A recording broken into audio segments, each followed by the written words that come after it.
Virtual learning is part of the norm now, which means more screen time. The experts say it is important to protect your kids from online predators and traffickers while on the web. Our Kenesha Dees has the details on what to look out for. How old are you? You go to the profile, you know that is a child. The first 3 months of quarantine, we reported a 23.1% increase in predators. Bark, a monitoring and screen time management company, says last year more than 70% of preteens and more than 87% of teens encountered nudity or content of sexual nature.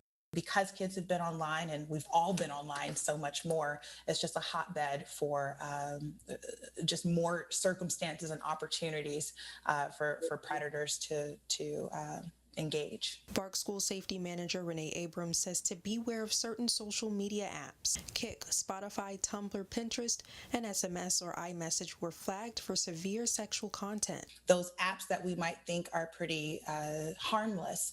I know I mentioned even the Bible application and the Fitbit community boards as being places where we found predatory behavior. Abrams says to look out for predatory behavior. Predators typically want explicit photos. They want to meet in person.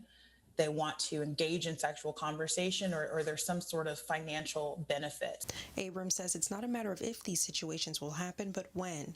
Looking these difficult numbers and these difficult situations right in the eye and having those tough conversations with your kids.